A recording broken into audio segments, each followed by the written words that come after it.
एक छोटे से गांव में मनीष नाम का एक युवक रहता था। मनीष का एक बेटा अर्पण और एक बेटी काव्या थी।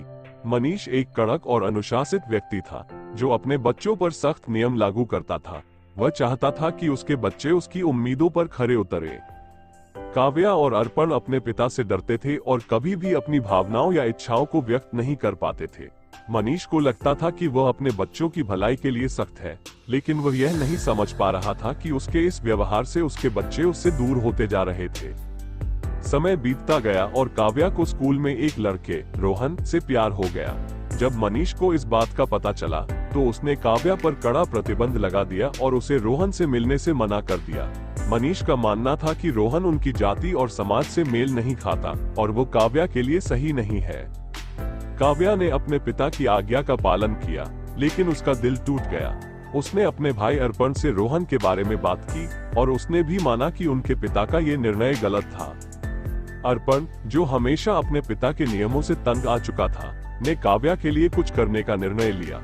उसने सोचा कि अगर वह अपने पिता को समझा सकता है तो शायद काव्या और रोहन को एक साथ रहने का मौका मिल सकता है। एक रात अर्पण ने मनीष से बात करने की कोशिश की। उसने अपने पिता से कहा, पापा, प्यार जाति, धर्म या समाज की दीवारों को नहीं देखता।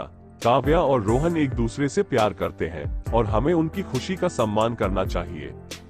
मनीष ने अर्पण की बातों को नकारते हुए कहा, तुम्हें नहीं पता कि दुनिया कैसे चलती है।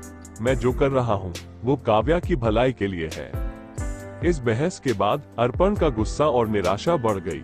उसने सोचा कि उसके पिता कभी नहीं समझेंगे और काव्या की खुशी के लिए उसे कुछ बड़ा कदम उठाना पड़ेगा। अगली रात अर्पण ने अपनी योजना बनाई। वह अपने पिता को रोकने के लिए तैयार था, चाहे जो भी हो। उसने अपने पिता के कमरे में जाकर एक चाकू निकाला और अपने ही पिता का खून कर दिया।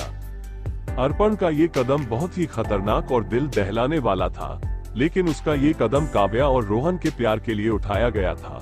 उसने सोचा कि इस घटना के बाद काव्या अपनी जिंदगी अपने तरीके से जी सकेगी और किसी भी बंधन में नहीं बंधेगी। इस घटना के बाद अर्पण ने खुद को पुलिस के हवाले कर दिया, लेकिन काव्या और रोहन की कहानी आगे बढ़ी।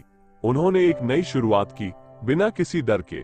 ये कहानी यह बताती है कि प्यार के लिए उठाए गए गलत कदम खतरनाक साबित हो सकते हैं। हमें अपने फैसले सोच समझकर लेने चाहिए और हर परिस्थिति में धैर्य और समझदारी से काम लेना चाहिए। प्यार किसी भी सीमा को नहीं देखता, लेकिन उसके लिए हमें सही रास्ता चुनना चाहिए, न कि हिंसा का।